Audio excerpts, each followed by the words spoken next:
There we go. Is it showing on? Oh yeah, is we're this on. thing? Yeah. Is this thing working? What the hell is going on here? I want to push the button. Hello, everyone. I'm Jerry Mitchellike, and you're listening to the First Focal Plane podcast with Sean, Chris, and Rooster. Get some.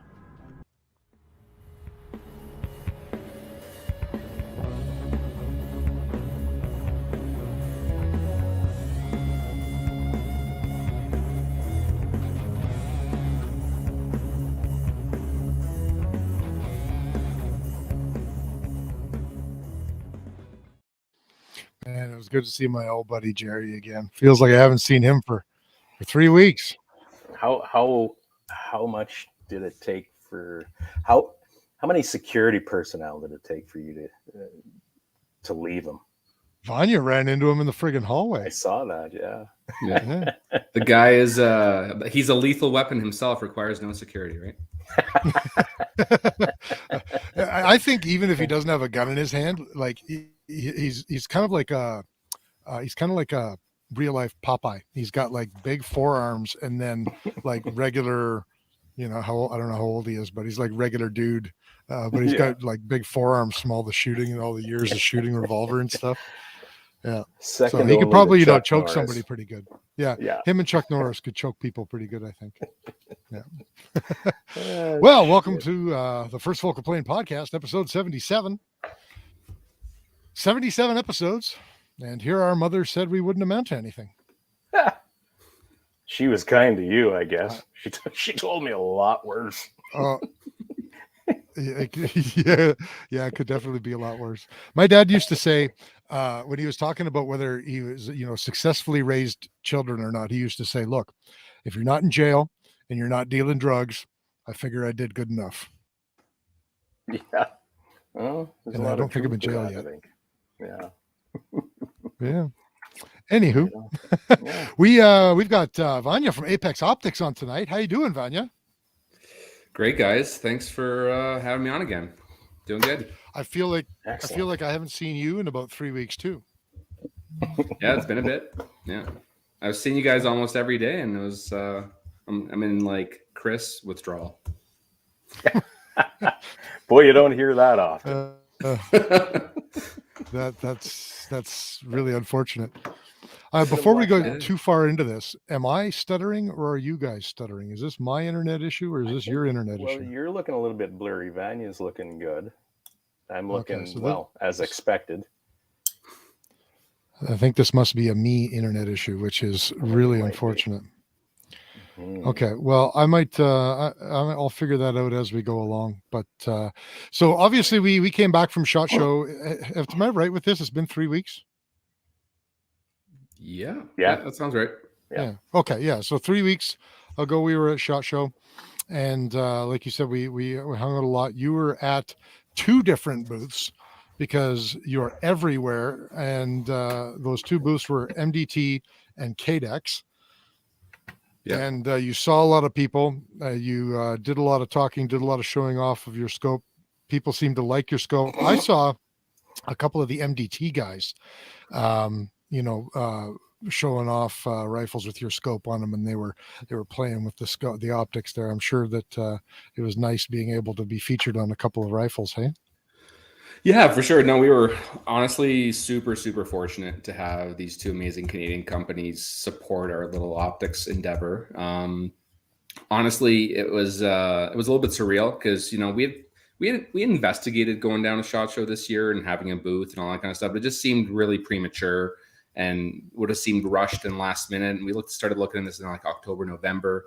We would have to put the whole booth together and everything like that. So once we started reaching out and working with some companies, they're like, hey, yeah, send us a scope or 2. I'm like, wow, amazing. That'd be great. So then it gave us an opportunity to get down there and then walk the floor and freed us up a little bit. But yeah, some amazing rifles, like the new KDEX 7 stars, amazing. Like the new chassis is fantastic. Like you guys, and you were on one of those rifles. You had your scope on. Yeah, for the first day or so, I think we were on there, and then they started rotating around some stuff, and then we were on like the 50 cal or 338 or something like that, and that was pretty cool too. And then And then on the again, that new chassis is pretty badass for sure. Very excited to try one in the real world. I'm trying to work with those guys there to see if we can work something out and feature some of their stuff on our promotional materials that we're shooting content now going forward for the next like month and a half. So we gotta try to feature as many Canadian companies as we can. And then at the MDT booth, I think we're on the Timber Stock, which is pretty sweet. That thing is like a nice little hybrid. That. Yeah. Yeah. Yeah, and I think about the XRS as well, or something like that as well. And you know those things are amazing too. And I'm a huge fan of MDT products. Obviously, I shoot the ACC chassis as well on my personal rifle. So yeah, people seem pretty excited about the ACC, the next generation ACC. Yeah, they're doing some really cool things with it. Like I know a lot of guys are really excited about those silicone inserts that are going to be in the skeletonized portion of the stock. Yeah. I asked Ryan about that when we did our video with him at SHOT. I thought that was like the coolest idea ever. Yeah, for sure. It just takes away a lot of that, I guess, reverb and vibration out of the all metal chassis. So it just deadens them a little more, which is nice. And then I think there's some really cool innovation happening in the front of the actual forend too. I think they widened it quite a bit, and there's like little drilled and tapped holes up top that you can attach either the NV rail or the handguard that you can actually grip yourself, that kind of stuff. So I'm sure you guys saw all that, but there was a lot of stuff happening there. What was that wing? Oh God, I can't remember the name of it that they put on. The Baker wing, I believe. Baker wing, that's the one. Yeah, you betcha. Oh, look at that. Oscar with ribstone is on. Hey, Oscar. How about that, Oscar? I thought that their M-lock slot for the thumb rest was kind of an interesting idea. I don't know if anybody else had done that. That was the first one I had seen it on, but maybe other people have done it too. But I thought that was an interesting idea. Sorry, that wasn't MDT. That was KDEX. Or was it KDEX that did? Now I can't remember. I'm just sure. Which one? I know they're blurring together. I think. Well, I mean, honestly, the whole thing's a blur. Yeah. Yeah, and we saw both of them back to back. I'm pretty sure it was KDEX. Now that I think of it, I don't know if it's MDT, but I know that the new ACC Elite, they're calling it now, not the Gen 2, but the Elite, has the thumb rest that's removable or installable. It's like a separate piece that you can add on. Okay, it was MDT. Repositionable. Yeah, they have that, and they do it with an M-lock slot. At least I think that's. I'm sort of getting a fuzzy memory now. I think it was Ryan that was showing us that, so that means it was MDT. Jesus Christ. Yeah, for sure. I got to review all our reviews before we do shows. Yeah. You go back and rewatch all the videos from 3 weeks ago, and you're like, what are we doing? Yeah. And people would think that we like partied the entire time, but no. Yeah. We did the show for between 6 and 8 hours each day. And then we went like straight back to our hotel and started editing footage and getting videos up on our crappy hotel internet, and then basically going out for dinner and then coming back home. Yeah, I think time. Go ahead. Yeah. Sorry, I was gonna say I think the one time that we were going to go out partying was with you guys, and we were supposed to meet the Odell crew at Senor Frogs in Treasure Island, and they weren't bloody there. Yeah. It was a failed night out. Yeah, it really was. And we all literally just said to hell with it. Phil was like, "Oh, we're going to be over here." We're like, "No, Phil, you missed your chance. We're going to bed." Yeah. No, honestly, it was one of those things where I don't know, for both Carly and I, we were so busy working the entire event. I think from the moment it opened, we got to the show until probably like 5:30, 6 o'clock, and I think the show ends at like 4:30 or something like that. And they were shutting the lights off in the hall while we were still at people's booths, like talking to them. And that was pretty much almost every day. So it was insane. And you had a lot of meetings specifically about Apex. Are any of them that you can talk about? Nothing really yet. When we had a lot of really interesting meetings through some of our contacts in the U.S. Armed Forces that kind of hooked us in with some special forces guys, and then that opened up a whole bunch of conversations. So I can't talk too much about those yet because it's really early preliminary kind of stuff. But but the contacts through some of these guys that we got introduced to were like, the CEO of Mossy Oak and that entire holding company that they have. And then we talked to them and kind of there's some mentorship opportunities there. They're like, hey, we'll give you advice. We've been in this industry for like 35 years. Oh, okay. that's Yeah, awesome, I'll take hey? that. Yeah. Yeah. So yeah, you get a chance to talk through a lot of really good industry leaders that we never would have had a chance to talk to, especially if it was like SHOT Show 2019. Because by all accounts, I think from everybody's like it was way less. There were way fewer people there, and then it opened up the opportunity to stay at a booth and talk for way longer with everybody involved. So even talking to Phil Odell there, and he was saying, yeah, we never would have had a chance to have this conversation for an hour at our booth because it would have been like shoulder to shoulder and 2 minutes at a time. And it's like, sorry, I got to move on to the next person, and then kind of go on from there. We were told that a lot too. We were talking before we went down. People were like, "Oh man, you're not going to be able to do interviews. Nobody's going to talk to you, like unless you're one of the big names and blah blah blah." And it's shoulder to shoulder, and like it's just a shit show. You might as well go down and just have fun. And then we go down there, and there's like all these like interview after interview after interview, and people are spending time with us for like 30, 40 minutes at the booth. Yeah. And just it was like really, I think we probably went for our first year was probably the best year to go. We said the same thing, honestly. Yeah, it was the same thing for us. And every single meeting that we had, because my phone was blowing up the entire time because I had people emailing me and texting me and saying, hey, let's meet here. And they were in between meetings and we were in between meetings. We're trying to find times to hook up and chat. And there were a lot of meetings that were missed that we ended up taking in the last 2 weeks, kind of just catching up with people. It's like, hey, sorry, we missed you. But it was literally the message was exactly the same. It's like, this is probably the best time you could have come, like this particular show. If you would have done a couple of years back or maybe even next year, then it would have been a different experience. So definitely it'll be really interesting next year. Sorry, go ahead. Yeah. No, I was just saying people were basically saying like Carly and I were chatting with each other. I think first day, Tuesday, by end of day, we were like, this was already a worthwhile trip. Basically, just because of all the meetings we had. By the end of the first day, we're like, yep. So that was good. For sure. It'll be really interesting next year if we can manage to get 4 of us down there and see if we can get a divide and conquer strategy. And it'll be really interesting to see what kind of time people have next year, because I would imagine next year is going to be significantly bigger than this year. You might need to throw a transponder on me though, just some sort of locator. I can do that. Actually, maybe I'll get one of those flags. You know what my plan is, honestly, for next year? My plan is to bring some radios, some 2-ways. Oh yeah. And they'll probably only work like 100 feet with all the interference in there. Right. But I want to see what'll happen. I mean, it is Vegas. So there's probably all kinds of jammers and interference and all kinds of shit, but I'm going to give it a try. Cell phones. Did you notice? But did you notice that the cell phone, like the 3G, 5G, all that stuff was just total trash in Vegas? Oh, it's horrible throughout all of Vegas. The whole state, even driving out of Nevada, you didn't get anything until you passed Mesquite and went into Arizona and then up into Utah, and then all of a sudden you get 4G again. Was that through your live stream experience on the way back? Well, thankfully we didn't start live streaming until we were in northern Utah. Well, northeastern Utah. It's kind of a boot. We were in the top of the boot by the time we started streaming. But we actually got very lucky that the stream held up as long as it did that night, because it ended up dying out an hour and 20 in. Yeah. And we were worried about it, but it worked. So Apex, where is Apex at now, and where is the Rival at now?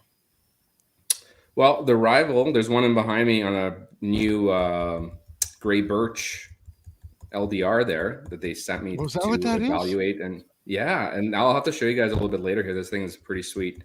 The reason why I was running slightly late for our little pre-show meeting was because I was just on my way back from the range. And I was hoping to take it out and sight it in and do some shooting with it.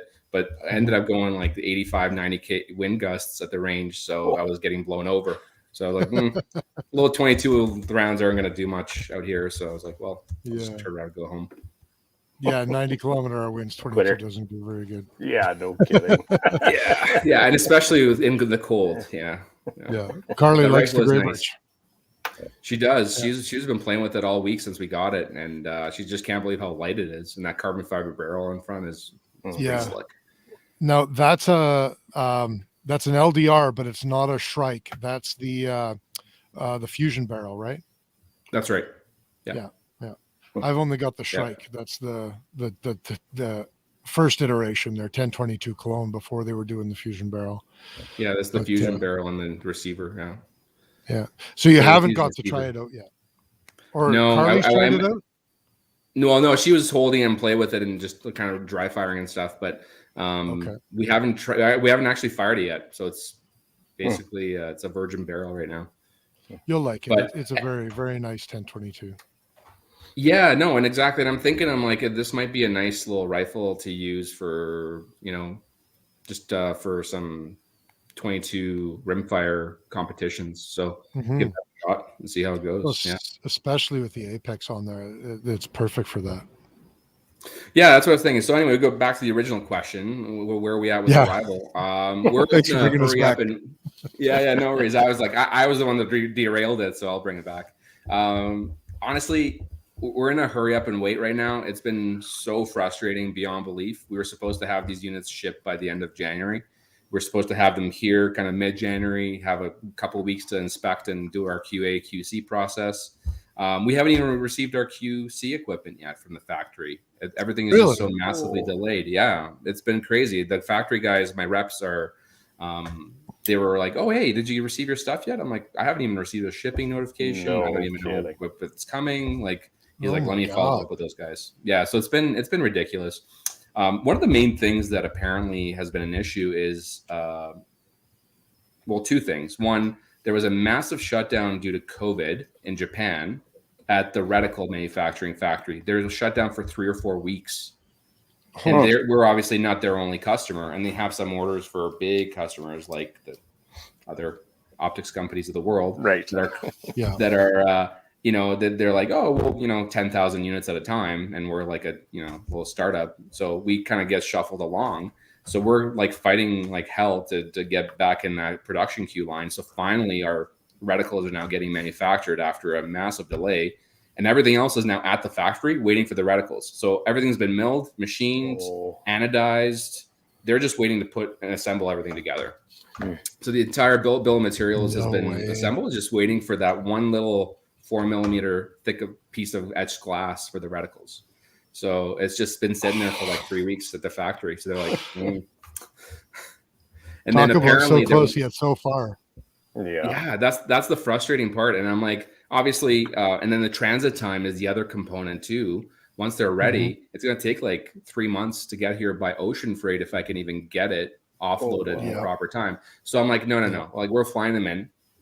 We're paying extra to get them airshipped, and they're going to go on a cargo plane, and logistics companies taking care of all that and the importing for us. So I'm like, okay, great. But So I'm already like next week, I'm already putting in the order for the next batch because we need inventory later in the year. We're going to blow through this inventory in no time, the first batch that's coming in. So yeah, that's where we're at. So it's a lot of suitcases. Carly says if Van has to fly to Japan to bring them back in suitcases, he will. It's a lot of suitcases. We offered that to the guys at the factory. I'm like, what do I have to do to get these here? Like, they're like, oh, we'll make the first 10 or 20, then we'll send them to you for inspection. And if it's all good, then we'll make the next, a couple of hundred. I'm like, can I just fly over there, inspect them, make sure everything's good, and then make the rest of them, and I'll take them back with me, right? So I'll wait. I don't care. We'll do whatever it takes. So it's been an interesting kind of delays would be frustrating if you were already on your 5th or 10th or 15th run, but in your first run, this has got to be especially kick it off. Stressful. Yeah. It's one thing is for me, like, some of the. I guess it's extremely frustrating, especially because it's our first run for our first product. We did a pre-order and, we set a certain expectation. It was always an estimated ship date, to be clear. But, when you say estimated ship date, they kind of generally mean you're going to be within a couple of weeks here and there, right? Yeah. So it's immensely frustrating for me as a project manager by trade to set a date and not meet it, because that goes against, it's just like a stake right through my heart. And so for me, if I want to set a next date, I'm only setting another date once. I'm not resetting the expectation 3 times, 4 times. Like, we're not pushing it out once more. So that's why I haven't really communicated the next date, because we're working so hard to find out what that is. I'm literally on meetings with them every day, like 3 times a day. I'm sure those guys are so sick of me because I'm pestering them all the time. And Well, maybe they should just give you your scopes then. that's what I said. Right. There's a very simple solution for this. Exactly. Have If you you want me demanded off the recovery plan from the manufacturer? Yeah. Documented recovery plan right now. Yeah, exactly. Yeah, but yeah, I mean, that's kind of where we're at. It's immensely frustrating, like I said, but we're working on it. It's going to be sooner than later, but I still don't know when, because they're not telling me, because they're still waiting, like I said, on the reticles, and they don't want to tell me until they know for sure, because they know that we're pretty peeved right now. So, but it's out of their control too, to a certain Are they extent. pretty apologetic about it, or are they just like throwing up their hands? No, I mean, they are. I mean, they're really good to work with. Our factory guys are amazing. Like, we talk to them, like I said, every day. So there's a really good working relationship there, and I'm not concerned. And I don't think they're to give me the runaround and, prioritizing bigger customers over us. It really just came down to there was a shutdown in one of their up the chain, right? And they couldn't do anything about it. I think there was like a COVID Delta outbreak, and then a variant, whatever, the Omicron outbreak, and the Decepticon, like, everybody at the factory got it. So yeah, the Godzilla variant. Godzilla, yeah. Have you heard the new one now? The stealthy sub variant now. Oh my God! This is a sub Omicron. I think that's what CBC put out today or something. Yeah, good times. It's funny. I've been following several legitimate doctors on various media platforms over the last little while. Every single one of them is like, yeah, the BR2 Omicron variant is completely overtaking the BR1 Omicron variant, but they're so similar that, like, statistically there is no difference between them. So why do we even care? Anyway, Scott Chitchell says, I'm not worried about the pre-order being late because the credit card took a hit in January anyways. Well, not from us, I don't think. Did it? I hope not. I don't know. He probably took a hit from all the other guns and stuff he was buying. If I had to guess, like most gunnies do over Christmas. Yeah. Well, go ahead. No, I saw that comment. That's what it was. Yeah, James Kopech wants to know if I don't know. I'm assuming he means me, but I don't think I would do well with Japanese businessmen. They'd probably just tell me to. Oh, I just dojo storm them. That would work. If you can defeat me in single-handed combat, then you must ship the scopes within 1 week. I have a feeling you'd be outnumbered. Yeah, as big as you are. Yeah, because everybody in Japan does martial arts, right? Yeah, no, absolutely, and that's the other thing though too. Like, I'm not ready to enter into any hand-to-hand combat over this because I'd probably lose. No, it does tend to sour business relationships, doesn't it? It would not go over well. I don't think there'd be a second order. Yeah. Well, I guess we're all just going to have to be a little bit more patient. But I can tell everybody who is listening, not having shot anything with an Apex, but having got to play with it, and even just looking through the reticle, it's worth the wait. Like, I appreciate when we had you on last time and we were like basically talking about it and we see the reticle and we're like, oh, this is cool. And then you're telling us all the things you did and where the glass is coming from and all this kind of stuff, all the tech stuff. We're like, oh, this sounds like a really cool optic. But I mean, the reality is that until you like look through it, until you touch it, until you see and feel the eye relief for yourself, like we tried to take a picture through it after our interview with you, and we're lining our little action camera up with it, and I just couldn't get the action camera lined up perfectly, and so I'm looking through the scope and Sean's like, well, I can't tell where it is, and I'm like, well, Sean, you've got it on 32 power and you're looking at the wall that's 20 feet in front of you. Like, look across the whole friggin' stadium and then like on 32 power. And so, but even like the eye relief, even on 32 power was really, really nice. And it's, anyway, I'm just, I'm doing your Yeah, thanks. advertising for you now. I was like, thanks for pumping the tires. But yeah, no, I mean, honestly, yeah, that's one of the things that is a little bit different on our scope versus other scopes made by the same kind of OEM manufacturers for other brands, is that we worked with them on eye relief and eye box quite a bit. Like, say, okay, make it as big and make it as forgiving as possible, and then give me that big eye relief. And one of the key things that is important to me as I will say like a relative novice competitive shooter, is that when I have that cheek weld on my rifle, that I don't have to move my head forward and back depending on the magnification level, right? That eye relief stays relatively consistent throughout the different mag range. And that's one of the things that we worked really hard on. And that's one of the things that's impressive about our scope over some others that, I saw recently as well, some of the new releases, but that's one of the things that I really like. Guys too. And we worked pretty hard with them on the engineering side to get that tightened up. I mean, yeah, and thanks. And I love the picture that you took through our scope of a certain YouTube celebrity named Peter Milan from. Yes. So I sent him all those photos because I'm an idiot. I should have been like $20, Peter Milan, but no, I did. I just sent him all the photos and said, go ahead, use them however you want to use them. So he used the photo as first of all, like that day. He used it for his Instagram post for his recap, and now for his SHOT Show coverage, his first SHOT Show coverage video. It's the thumbnail for his video on YouTube. So nice. So that's all. That's Apex going worldwide right there. No kidding, and our reticle is right there. Yeah. Yeah, I wish I guess I say I wish I would have zoomed it in so we really could have seen the reticle in the photo.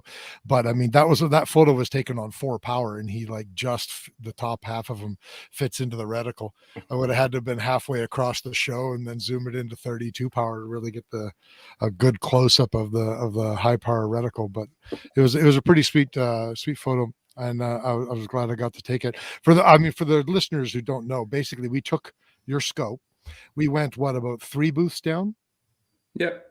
And about 25, 35 meters away from Peter, who was standing at the MDT booth talking. Well, he was trying to set up his video equipment so he could do his videos, but he kept getting distracted. And it was obviously a really nice guy, very happy to talk to all of his fans and stuff. And we just started taking photos of him while he was talking to people with a SLR camera through your optic at 4 power. Yeah. And you did a freehand, like just holding it. Yeah. Well, and again, that's why I mentioned the eye relief, because that was what got me the most. Is like it's not supposed to be that easy to just freehand cameras behind optics.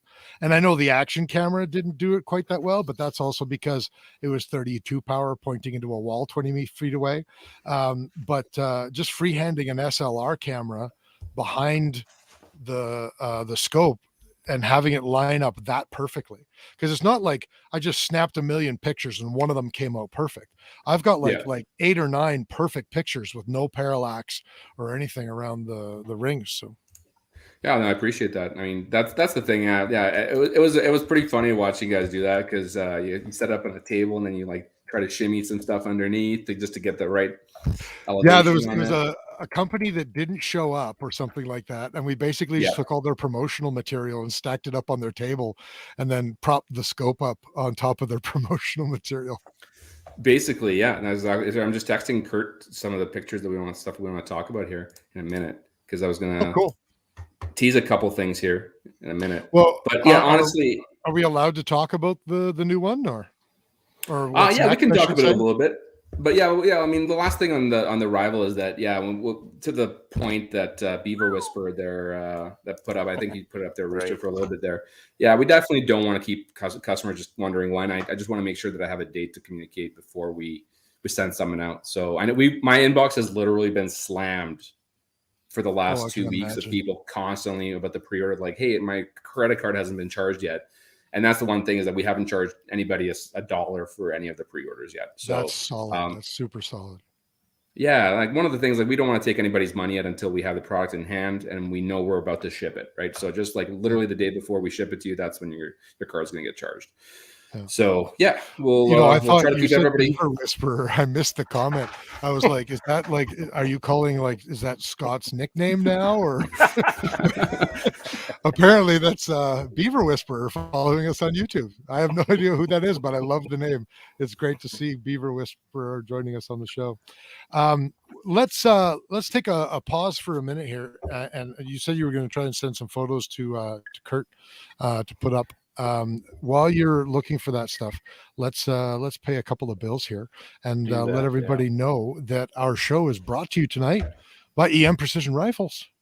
EM Precision Rifles in Leduc, Alberta has everything you need to compete at the highest level of any long-range precision rifle game of your choice. From a rebarrel to a full custom build from scratch, EM Precision guarantees performance. Find them on Facebook, Instagram, and on their website at emprifles.ca. Right now, EMP Rifles has a special offer. They have a 6.5 Creedmoor build on a Curtis Custom hybrid action in an MDT XRS chassis with a Trigger Tech primary, a 26-inch 8-twist Oregon Mountain Rifles tactical carbon fiber barrel. There's a mouthful. Saying that 5 times Woo! fast. Complete with threaded muscle and thread protector. The rifle is Cerakoted and comes with a 5-round AICS pattern magazine. The deal here, guys, is that you can get this rifle at a 10% discount by ordering through the First Focal Plane podcast. 10% off, or get a free Pelican V800 case and free shipping. Special shout out to one of our listeners, Isaac Wheeler, for the wood backboard display that you're going to see the rifle on as soon as I put it up on your screen. What I don't have for you guys, Kurt, you can probably help me out with this. How do people get the discount by ordering through the First Focal Plane podcast? Well, when you talk to Shane, when you call about the rifle, tell him that you heard about it on the First Focal Plane podcast. That qualifies you for that 10% discount or the case and free shipping. Your choice. Awesome. We don't have anything set up where you use FFPP promo code or anything like that. So talk to Shane, get a hold of them at on their website or. What is it? EMPrifles.ca. Oh, Shane's emails. I'm sorry. Yeah, I always forget Shane's email. I shouldn't. It's probably Shane at EMPrifles.ca if I had to guess, but I'm honestly not sure. I believe it is. Oh, good Lord. Send an email to info@ffpp.ca asking what Shane's email is, and we will respond and let you know. Right. Are these pictures coming up good? Let me see. I should be sharing my screen. They're coming up pretty good. Yeah, they're coming good. Okay. So this is a pretty nice looking little unit. I got to be honest with you. So we've got a 26-inch barrel. That's definitely a 26-inch barrel. Uh-huh. Got the MDT chassis, Curtis custom action, 6.5 Creedmoor, and that is a nifty looking chunk of wood back there. Hey. Mm-hmm. Obviously, some sort of laser engraver. I'm feeling Steve had something to do with that. I kind of think so too. Yeah.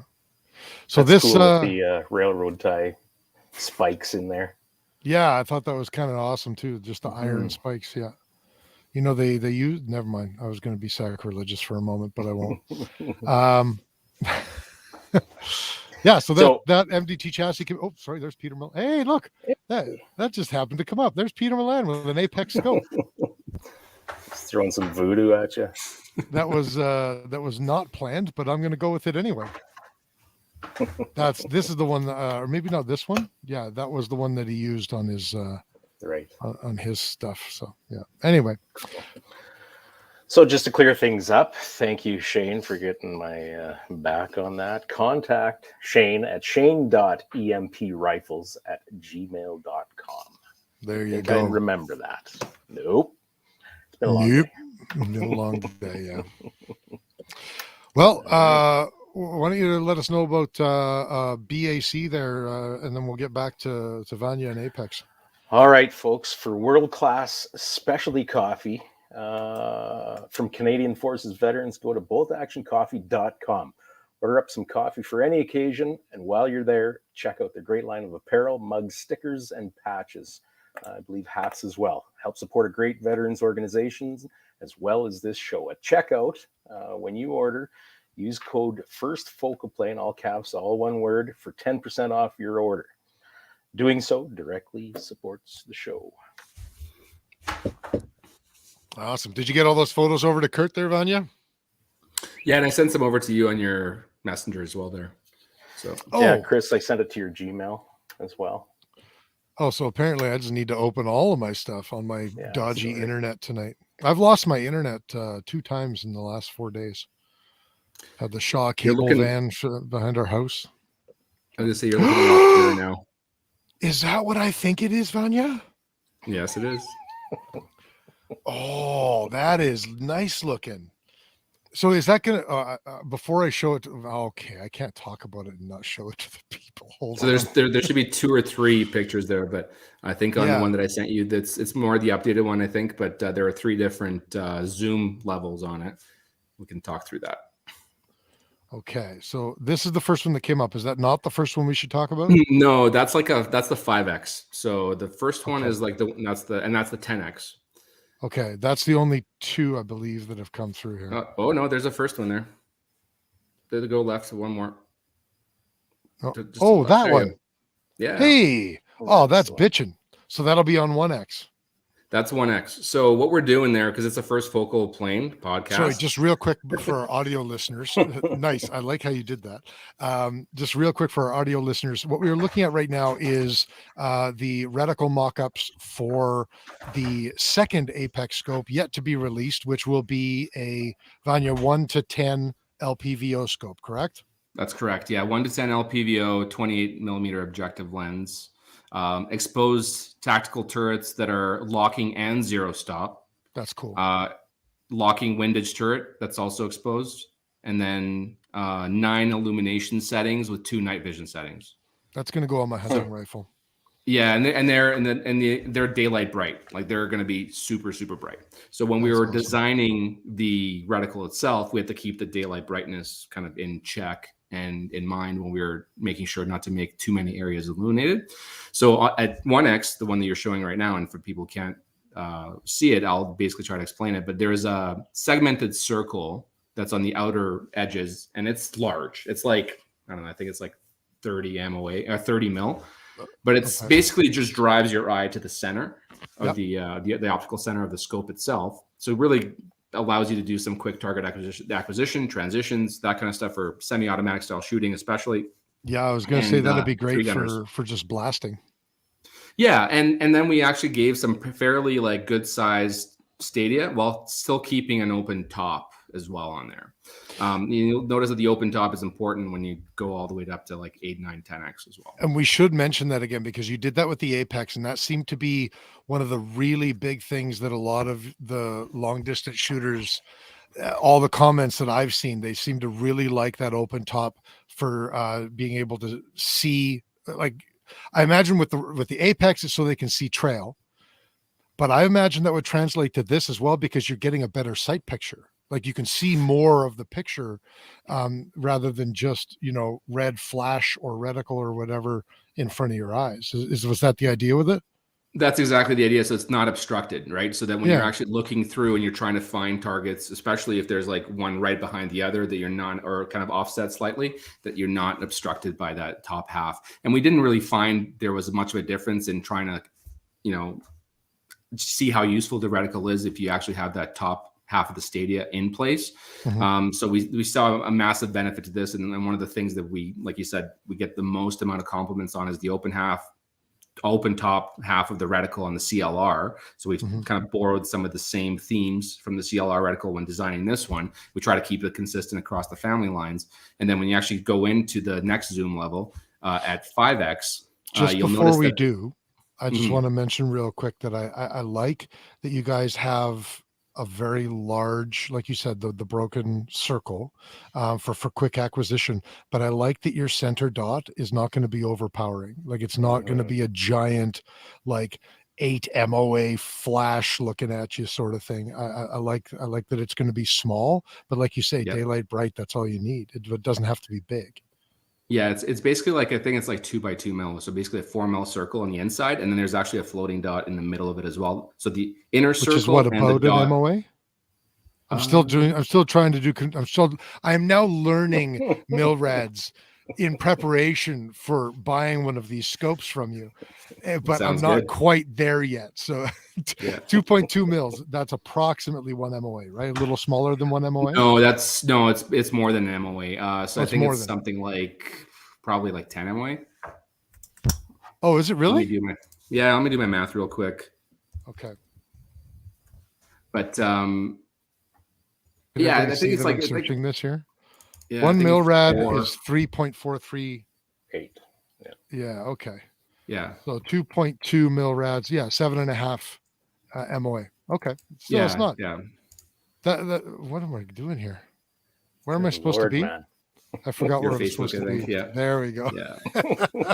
How would you All guys good. like to see my whole desktop? Yeah. Good thing I only use this for work.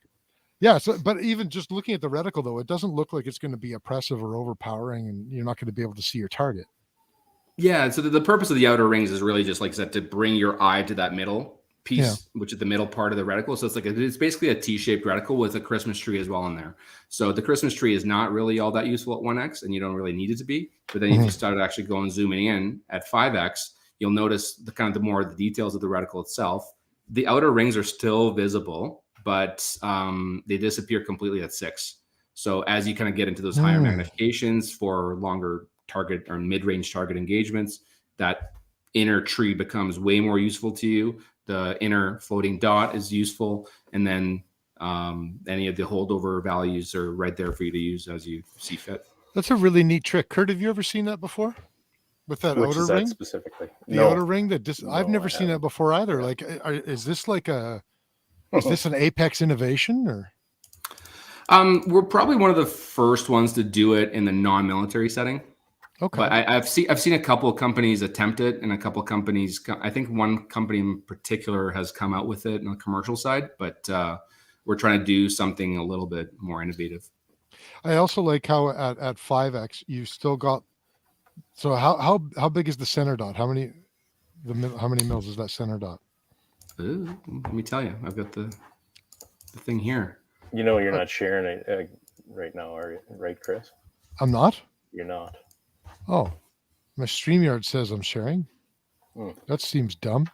What do you see, Vanya? I see just us. Yeah. Well, let me do this again then.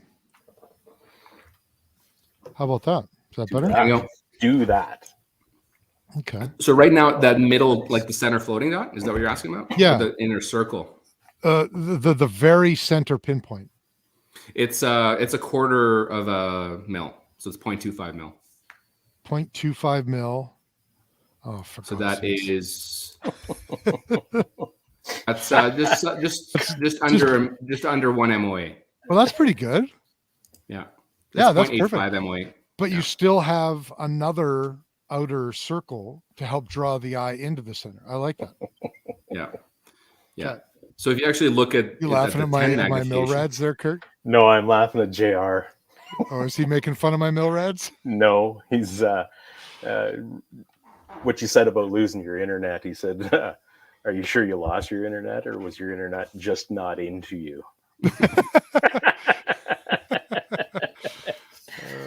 JR's been reading self-help books. Sorry, if I could carry on. This reticle is just not into you. That's right.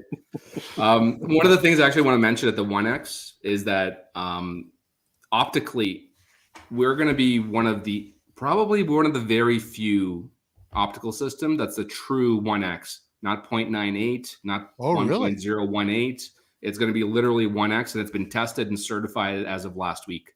So that's cool. We're very, very excited about that. Yeah. Yeah. Awesome. Yeah. Okay. So, and then if you go all the way out to the end, which is like that 10x magnification, that's kind of what you see, right? So a little bit, yeah. And when we try to keep the kind of, like I said, from the CLR reticle on the rival, we're trying to keep some of the similar themes and kind of features going with the floating dots of the 2 and 4 and 6 holdovers on the vertical elevation. And then actually we're giving some floating dot elevation holds as well on the negative on the top half as well. Yeah, I was going to say, was it 1, 2, 3, 4? Is it 4? Is that 2 mil or is that? I believe each bold dot is 1 mil, correct? That's right. Okay, so it's a 2 mil negative. It's a 2 mil. Yeah. Okay, awesome. That is really cool. Yeah, so that's one of the exciting things we're working on, and had a lot of input from a lot of guys, and then we'll keep working on it. So it's still in the really early stages. We have to finish our reticle design, and that's one of the big pieces of I guess production that's holding us up across the board. So we have to send this over before we finalize anything else, so that the reticles can start getting made while the factory does the rest of it. Do you know on the turrets yet how many clicks per mil? Yeah, I think we're going to keep it to 10. And convert that to MOA for me? I think that's like what? Is that a quarter click per mil? Or sorry, a quarter mil per click? Quarter Roughly. MOA per click. Quarter MOA per, Jesus, no, I can't even use my own words. It's about 35 MO. Yeah. Okay. And do you know what max elevation and all that will be yet, or is that still being determined? It's still being determined, but I could probably tell you. I think it's 20 mils of internal. I think, but don't hold me to that right now. And we're still working on that. The rival is 32. 32. Yeah. Man. Okay, well, I'm not being patient impressive. anymore. Like, you guys just got to hurry up and get these out, okay? Yeah. Yeah. Yeah. Well, no, well, definitely. I'll get right on that just for you, buddy. Yeah, for sure. And I mean, we haven't set a price yet. I know there's probably people wondering about that, but we haven't set the price on it yet. We're still waiting to see what that looks like. We haven't set an ETA yet, just because of all the uncertainties. We're just waiting to find out when all that gets solidified. We'll let everybody know. I don't know if we're going to do a pre-order on these ones like we did on this one. We're more or less probably just, I think the line of thinking right now at the company is we'll get them in stock, and then we'll announce that they're here and they'll be available for purchase that day, and we'll ship them out like 2 days later kind of thing. So yeah, we want to make sure that we get this one right as well. Yeah, for sure. Well, and having the rival already on the market, it'll probably give you a little bit of relief. You can be involved in the market while you're finalizing and getting whatever you're going to name the LPVO here. Have you got a name for it yet? Oh, no, not yet. We're really wrestling hard with it. Honestly, Chris it's just is one a of those great things. name. Yeah. Okay. I'm just putting that out there. Goodness. Yeah. Put it on the list. Okay. Why don't we call it the Rooster? Yeah. Oh, come on. You can't do that. I said to James, that I think that's a bad idea. It would imply that it's old and busted. Oh, but it's still reliable. We wouldn't want that. Yeah, It's still still reliable. reliable. Yeah. So Good this heart. is a bad sign. Carly's getting in on ragging me on Mills. She says, so for listeners who don't know, Carly is Vanya's partner, life and business, fair to say. That's right. Yeah. And so Carly says, can someone make a chart for Chris? Just something that he can stick on the side of his monitor. I'm going to have to get a pair of glasses and just put it on the inside of my glasses. Of course, Oscar says that I need more help than a chart can give. Hey, guys, like, I'm not that old to guns. All I've done is MOA. Everybody told me, learn MOA. MOA is a military standard. All of a sudden I learn MOA, and now everybody's telling me to do MILRADs. Yeah. On that topic, I've been talking to some pretty interesting people in the armed forces in the States. I'll say it that way. And one of the things they asked me is like, are you doing MILs or are you doing MOA for all your products? I'm like, we're just basically probably just going to do MILs for the most part, unless we see a huge uptick in requests for a particular thing in MOA. Unless Chris finds about 20,000 friends. Yeah, that's right. And then they're like, okay, thank God, is basically what they said. Really? They're like, let MOA die. I'm like, okay, all right. Oh man, if the military's going to let it die, then I have no choice. Yeah, all these guys have been training for the past 10, 15 years in just mills. And they were telling me stories about all the scopes that were standard issued on their sniper rifles and scout rifles that had milling reticles, but MOA turrets. MOA adjustment. Yeah. What? Mm-hmm. How does that? And they have to do the math in their head compute in the field. Yeah. Really? So if they can do it, you can do Holy cow. So Carly says she's going to light a candle for me. That's very, very thoughtful. And Shane wants to know if I can convert karate chops to taekwondo kicks. And what is the conversion unit? It is approximately 1.34 karate chops, which is not a real thing, by the way. I'm just going to put that out there. It is so. No, it's not. Per taekwondo kick. Yeah. And then JR says, it's time, buddy. Even old fucks like me can change over to Mills. Well, now I have no excuse if the previous generation is going to get on my case about it. There you go. There you go. I'm not calling JR old. I'm just saying that I'm younger. That's all. And he's been shooting a lot longer. Yeah, he's just been shooting longer than I have. That's all. Anyway. All right. Can I give a huge shout out to JR while we're talking? Of course you can. Sure can. Yeah, honestly, he's JR, a cool guy. Very cool guy. We were chatting quite a bit this week. It looks like we'll be going to the EWA show, the IWA show in Nuremberg. Oh, really? JR. Yeah. So that's a huge shout out and thank you to JR for having us there. That sounds awesome. Yeah, we're very excited to go. We were thinking about going beforehand, and then after shot, we were kind of hearing that, 50-50, it might get canceled, it might not. And then we didn't really make any bookings or solid plans. And then we started chatting after, I guess, a couple of weeks ago, and he let us know that there might be an opportunity for us to go with his group, and we're jumping on board. So we're very, very excited to go. We booked our flights last night as we speak. So. Oh, no kidding. That's very cool. And it sounds like it's going to be the right time. I mean, if the UK has dropped their restrictions, the rest of the world can't be that far behind. Plus, didn't a couple of European countries just drop theirs too? Like Denmark just dropped all their restrictions. Yeah. Some other European country, I can't remember which, but by the time you probably, when is it? It's at the start of March, so basically 4 weeks out or 3 weeks out. Oh yeah, you're golden. Yeah. That sounds like an awesome time. Yeah, and then the interesting thing about Germany, I was doing like a lot of reading on like what the entry requirements were, and I was all like, what are they gonna? Do they need PCR tests 72 or 48 hours beforehand, and do they need all this paperwork? And it's basically they have this 3G policy, they call it. I don't know what it stands for, but okay. They're basically saying if you're vaccinated or boosted, that's one set of entry requirements, so you're fine. Just show your papers and get in. If you're recovered, you can also get in, no problems. You don't have to quarantine, as far as I was able to read. And then they might have some additional testing requirements for you at the airport if you're just not vaccinated. But if you're recovered within like the last 90 days, you can get in, no problem. And they don't hassle you about anything. You can go to restaurants, you can go to shows, you can do whatever. So they're a little bit ahead of us in that regard, I would say. And that's EU-wide. Well, ahead of us federally. That's EU-wide. Yeah, well, yeah. Oh, wow. Yeah. I don't know, man. The whole thing is just Carly's saying the official opposition in Germany is pushing the ruling party to drop them right now as well. Yeah, the opposition parties have a coalition now that what's her face Merkel is out of the picture.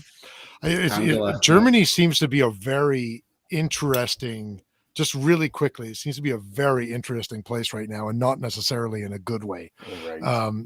I've been talking to. Some other Germans that I know other than Jens. I'd like to get Jens's take on this because I'll bet you he's got some people he talks to back home still too. But I'll give you the answer for him. It's fucked. It's fucked. They shot the. Yeah, a buddy of mine is working in.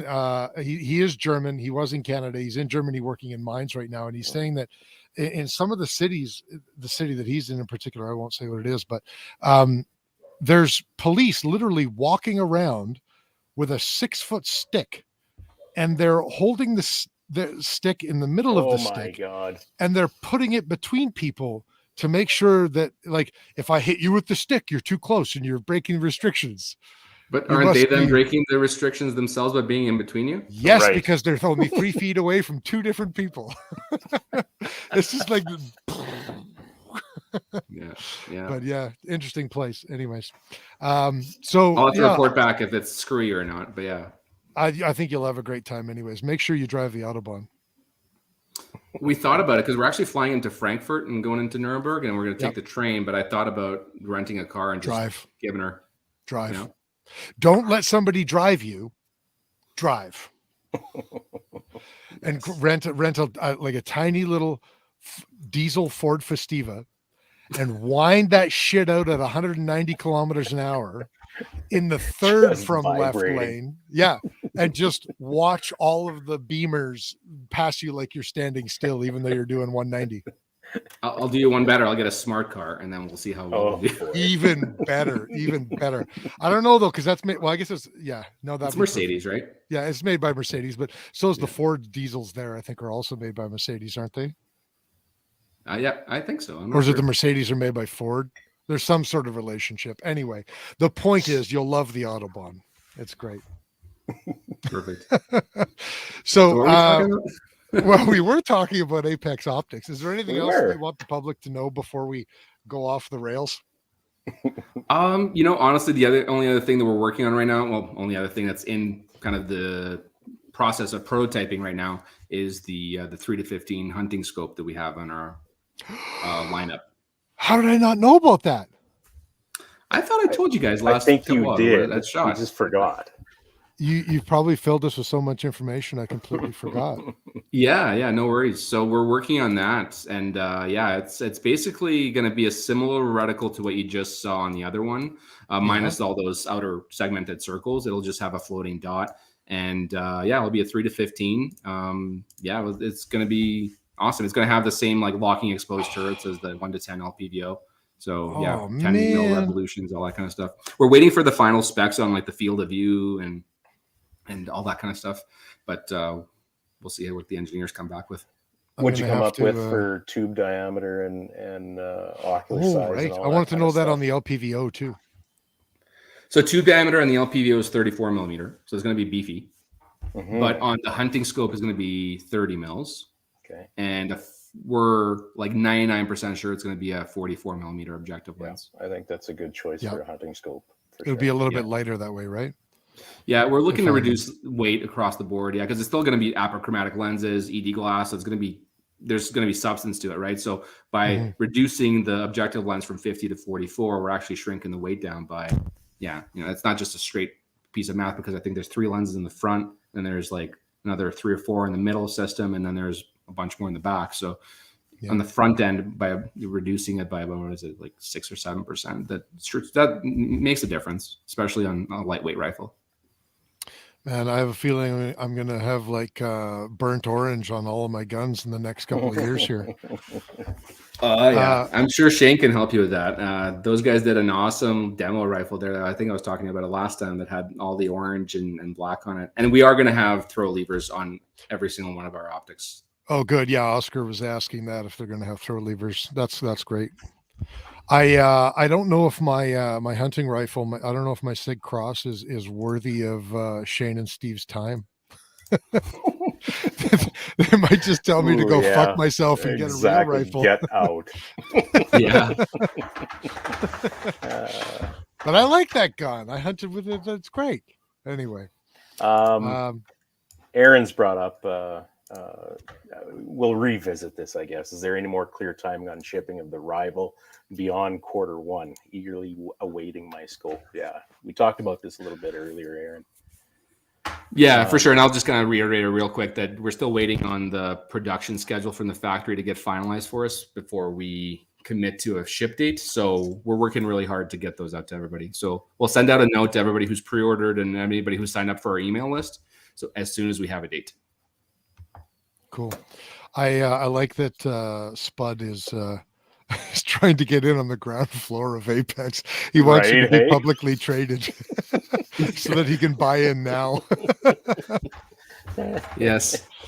Well, I appreciate that. So this may be really getting ahead of ourselves, but our listeners asked, so we pass it along. Future red dot rangefinder bino spotter plans, 15 years, fair to say? No, definitely not 15 5 years. Maybe 6 to 12 months. So really on the development side. So by the time, like for red dots, we're hoping to have red dots by end of year, like pistol red dots and rifle red dots. Okay. But with the way things are right now, I'm probably going to say it's probably going to be early part of next year, maybe spring 2023. Same thing with rangefinders. we're found suppliers for rangefinders, and we've been working with them quite a bit. We just haven't found somebody that we really, really like working with, like we do with our Japanese manufacturer. So they're going to try and hook us up in Japan with a couple of rangefinder manufacturers. So we'll see how it goes. Spotter is an entirely different conversation, same kind of thing. Binos, though, we have found a manufacturer that we like to work with, and they're sending us some early prototypes for us to test in the next probably month and a half. We should have them here. Man, So you guys are we're done working on dipping your binos. toe in the water. Like you're going full bore now. Now it's time to go off the deep end of the pool, man. Honestly, we're I love it.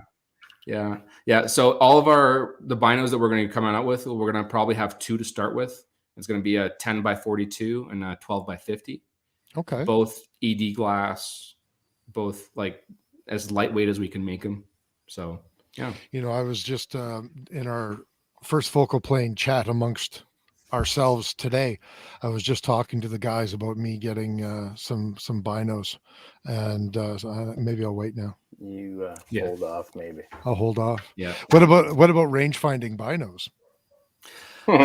That's the bane of my existence right now, along with the tactical spotter. I'll tell you that. I'll give you a short little story, and then we can move on to whatever else next you guys want to talk about. But rangefinding binos are ridiculous. They talking to manufacturers, they want they're super expensive. They don't want to modify whatever they have, like just like straight OEM. Here's our little crosshair reticle, and here's the functions that we have in it. And we're like, hey, we want to change like all the things. Like we want to do this, we want to do that, and we come up with like a list of like 15 things for requirements. They're like, no, we can't do any of that. Like, or it's like you have to invest like $300,000 in tooling for us to do all that for you. Oh, I'm like, wow. oof. Like, wow, that's insane, guys. Why don't you just open your own factory in Canada?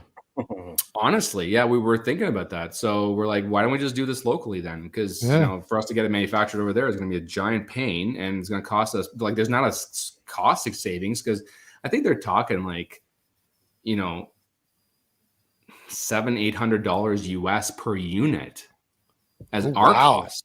Holy I'm like, crap. you guys are mental for all these startup costs, and like we want some software changes. I'm like, we have software expertise on our side, like we can just do that. But they want, it's just crazy talk. So, and I think they want like minimum order quantities of like 1,000 units at a time and all this stuff for like something that expensive. I'm like, no. So we're gonna hold off on the range finding binos until we can find the right partner to work with in some smaller batches that we know we can get it right. And we don't want to just like, our concept has always been, hey, we don't want to just take our logo and slap it on whatever they offer to everybody else and just like come out with the same exact feature sets that everybody else has. Like we want to do some innovative stuff. And there is something in our product roadmap here that we're going to be innovating on that I can't even talk about yet, but it's going to be mind blowing. As nobody's ever done this before, especially in a rifle scope. How about this? I just saw this from Lori.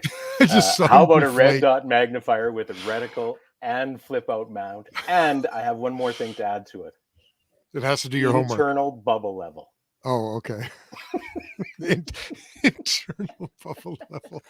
Didn't Spud ask him that last time he was on? I believe so. Yeah. Okay. Yeah, I was asked about an internal bubble level, which is interesting on the product that I was literally just talking about that may or may not be in there. Oh, you're kidding. Yeah. Are you going to make Spudman the happiest man on earth? I may. It might be possible. Yeah. That is incredible. Incredible. Dan Castillo wants to know, are you going with 30 mils of elevation in the hunting scope as well? Somebody else, I think, asked 20 mils. Yeah. It's going to be hard to do 30 mils on the hunting scope just because it's a would it smaller even be diameter necessary? Yeah. I don't think so. I mean, I don't know how many times you're going to be dialing whatever, probably let's call it 15 mils to 20 mils, right? For a hunting scope. I think most guys are comfortable, or most hunters are comfortable taking, max range, depending on where they are and what their kind of hunting style is. And depending on what they're hunting, let's say for large game, let's say like deer or elk, you're going to probably do like 6, 7, max 8. Exactly, That's just me talking personally. But so most center fire calibers you're going to be hunting with you're going to be well inside 10. Yeah. It seems to me if you're one of the guys that's going to be doing the super long distance hunting anyways, you're probably just going to put a rival on there, or you'd be better off putting a rival on there anyway. Yeah, for sure. Exactly. And especially for for coyote hunting, right? There are some guys in Saskatchewan that we might be working with soon that we're going to be announcing Predator some stuff World. next week. Yes. Predator World? Yeah. Good guys. Yes. Yeah, good guys. Absolutely. So yeah, I mean, we're excited to see how they work there. But yeah, I mean, honestly, the internal adjustment on the hunting, like the total elevation travel, is going to be probably closer to 20 or 25 or 22, something like that in the hunting scope. Yeah. Sweet. Okay. Sweet. Great. Shane has validated me. He says the cross is cool. So maybe there is I don't know why I would want a burnt orange hunting rifle, but it seems a little counterproductive. But Just put tiger stripes on it, black stripes. Well, maybe what we'll do is I'll get him to Cerakote it. I only ever hunt when there's snow on the ground, so I'll do some sort of winter camo, but I'll just leave the burnt orange ring on the scope, something like that. Maybe not. I don't know. Did we ask Oscar's question here? Can you make the LPVO in a short throw from 1 to 10? My experience in 3-gun is I want 1 or 10. The closer they are to each other, the faster I can change power. That sounds like an interesting logistical question in terms of how it changes magnification. What do you think? Yeah, no, for sure. That's one of our requirements with the factory, is that to make it as short of a throw as possible. We don't need to go necessarily from one side to the next for a 1 to 10. So we're going to try to keep it as tight as possible. Very cool. Excellent. Mm-hmm. I never even thought of that. It's a great question, Oscar. Scott Chitchell says he got to fondle an answer by Q. Does he mean the fix? Does Q make a rifle called the answer? Yeah, I know they make the fix, but do they make am I just not knowing they make a rifle called the answer as well? Doesn't matter. Doesn't matter. So Carly is saying, if we miss answering any of your guys' questions, then send a DM on social media or email to Vanja, VANJA, at apexoptics.co, which is their website, by the way, apexoptics.co. Randy Walls, I may have missed this. For the 1 to 10, how much internal travel? I think I was saying 20. I think I was saying 20 mils, but I'm just trying to find my my spreadsheet here. I can correct that real quick. Even at 20, that's a lot of travel for an LVPO. That is a lot of travel for an LPVO, yeah. But I mean, at 10x, like I'm no long distance shoot dude, but I like the lower magnifications for longer distance stuff. And if you've got 20 mils of travel, that would be pretty decent. Even at 10x to do longer distance shooting. Mm-hmm. Yeah, for sure. I mean, for us, that's like without any kind of canted MOA base or anything like that, you would probably get at least at a minimum 10. Well, I could totally put this on a, for example, just in case anyone's listening, a Kodiak WK180C Gen 2. And coyote hunt like a son of a bitch with that LPVO on there. Mm-hmm. Oh, I would. I'm just saying, it's a possibility. These are theoretical things that are running through my head here. You got a lot of letter writing and phone calling to do. I really do. Hey Vlad, how you doing, buddy? Remember me? We met at the show. Okay, so we already asked about the red dot magnifier. Aaron Rodriguez, you got a positive review here from Aaron. He says Vanja and his team are first class when it comes to answering questions about their products, and that is true. We've had a lot of people on here that are very skeptical to answer questions about their own products, which seems weird. And he's not wrong. You were very open about answering questions and but at the same time being realistic about expectations. And so thanks. Obviously, Aaron and I appreciate that, I guess. Can I correct something real quick? Story, go ahead. Yeah, of course. Yeah. So I just looked up the specs. It's 40 mils of internal travel on the 1 to 10. And it's 20 on the 3 to 15. Yokohama. Really? 40? Mm-hmm. Now, is that from the bottom to the top is 40 mils or from 40 total. 40 total. Yeah. So 40 20 total 20. internal travel. Okay, yeah. 20 and 20. Still, 20 up that's a lot. Man, that's great. That's more than the rivals. Sorry, how much That's more than because Rival's 32, right? Mm-hmm.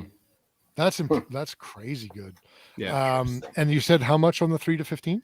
About 20 to 21 on the 3 to 15. So that's More than lots enough the for hunting. Yeah. Scott Chitchell says, boys want 50x range finding binos and 4,000 yards. Link with Kestrel. Wipe your ass and make a ding sound shortly after the shot. That seems about as practical as this one. How about a scope with a Leica or Nikon mount adapter? I don't even know what that is. I'm not sure what that is. Yeah, I don't know. I'm not sure what that means. Yeah. Oh, does this mean like on the front, like on the objective? Oh, or on the backside, like for, or maybe on the diopter, like a camera adapter or something. Yeah. Maybe.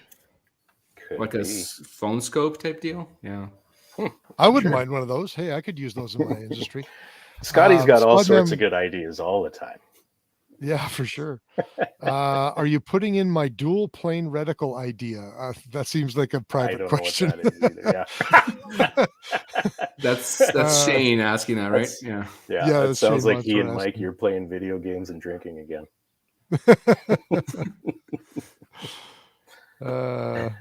Carly says the boys from Kodiak are so nice. They were really nice. Yeah. Shout out to Owen and Vlad and all the guys from Kodiak. They were nice people to hang out with. I think we finally got through the chat. So let's we messaged you and something really interesting happened politically this week in that is almost assuredly to affect gun owners in the near future, if not a little further down the road. And that is that Aaron O'Toole has been ousted as the leader of the party. Being a bit of a politico yourself, we thought that we would have a bit of a chat about that. So I think before we go too far into it at all, I would like to get your take on O'Toole being ousted. Did you see it coming? Were you expecting it? Did you expect it 3-4 months ago? Go. I heard that there was some discontent within the caucus probably right after the election there, right? People weren't happy with how the last half of the election campaign went. I personally wasn't thrilled when he flip-flopped on a bunch of things, but especially the gun file. Right. Yeah. But especially the gun file. I understood what he was doing from a political perspective. Sure. I think he was trying to, I guess, parry against the offense that was going to come from the left because they knew that was their wedge issue. They were going to just keep throwing the gun thing at people. It's like he wants to make assault weapons legal again. It's like, well, that's not what we were talking about here. But and I don't think he knew how to really explain it in a way that it wouldn't have become a wedge issue. That's exactly it. And he tried to say, and then he kind of, the only thing that he could do is say, yeah, no, we're not reversing it, right? Whereas, in reality, they probably would have reversed it if they got in.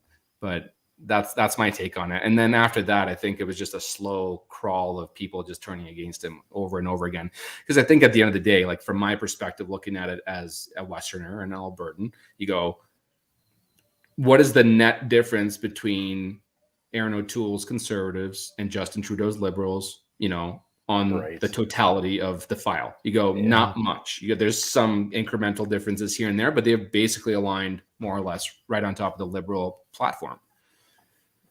So that was kind of and if you don't care about the authoritarian aspect of the Liberal Party, then there's even less difference between them. Right. Mm-hmm.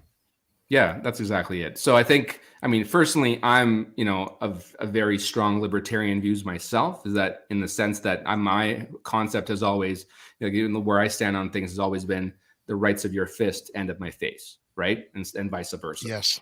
Yeah. So if you're not hurting me and I'm not hurting you, you go do your thing, I'll go do my thing. Let's just leave each other alone. Let's pay our taxes, make sure snow gets plowed and we can all go to the hospital when we need to and all those different things. But let's not bother anybody with what they're doing with their personal and private lives, right? Yep. I go even one step further and I say that your fist, the rights of your fist can intercept the rights of my face so long as it's in fun and you're wearing 16-ounce gloves while you're doing it. There you go. There you go. That's fine, but that's voluntary, right? Exactly the point. I know it sounds like I'm being an idiot, but in some weird way, I'm kind of You bringing this can't make back. me put on 16-ounce gloves. Yeah. Okay, tens. I fought in tens before. I have That's the okay. right to say no. The right to say no. So, okay, Van, you're back My to your body, point. my choice. Yeah. Yeah, that's right. So now that obviously Candice Bergen is the interim leader, and I would guess she'll run to stay leader of the party.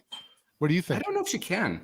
I don't No? think you're allowed to, as if you're the interim leader, you're not allowed to run for leadership. I think that was the rule Really? I a didn't couple know of that. years ago. And Rona Ambrose ran into that problem after Stephen Mhm. Harper, I believe, stepped down after the last defeat there. Okay. So she was not allowed to run for leadership because she was elected as the interim leader. So I think they have that rule because I think it gives an unfair advantage to whoever the interim leader is. It's almost like the incumbent being unseated when they run for MP. Yeah, it makes Kinda thing. sense. So Candice Bergen is likely not going to be an option. Unless they change the rules. Yeah, I didn't know that. Yeah. But the I way don't you think so. described it makes perfect sense. Yeah. Yeah, So and that's my before we understanding get of to it. the obvious, Correct me if I'm wrong. yeah, well, and it could very well be. I'm not that well versed in the how political parties do their own thing, but so before we get to the obvious person who will probably be running, and a lot of people want to win, other than Mr. Obvious, who else do you think will throw their hat in the ring? Do you think Ambrose will? I believe she said already that she won't. She did say that. Okay. She You did think Lewis will? within hours. Within hours, really? she had a statement out saying, "My heart wants to, but my brain says no." So Well, who she likes. believes her? Yeah, Probably a good choice. I think Leslin will Lewis? probably, and she'll probably think have she will. a fair amount of support. Especially sure. now that she actually has a seat in Parliament. Exactly. Yeah. Exactly. I believe the mayor of, is it Hamilton or something? They're talking about him entering the race as a former. Oh, right. Yeah. What's his name? I can't remember his name, but I heard the same thing, but I can't remember his name. What about Calgary Nose Hill? Rempel Garner. I don't know if she will do it. I'm not sure. I don't think she will. Yeah. She didn't last time. She said, remember last time she said that she wasn't going to run because she wanted to focus on, building her family as well. And I understand that she had gotten married shortly before. Yes. But usually when people are saying I'm focused on building my family, usually that means kids. And I'm not sure that they're doing that. No, I mean, I believe we're talking about the personal life of someone we've never met now, but I guess that's how politicians go. That's exactly it. And I don't know her personally, so I don't want to speak out of turn, but I believe that her husband is from the US. I think he's a veteran, and that she splits her time between here and the States because I believe he still has some family obligations, and they kind of swap time here and there. That's my understanding from her social media and whatever I follow online. But I believe she is a stepmom now. So he does have kids from a previous marriage or previous relationship. So yeah, something along those lines. So I'm not sure that I think it's complicated. So everybody has their own reasons whether to get into the higher office of the politics game or not. I believe there's the same thing with Mr. Pierre, right? Polyev.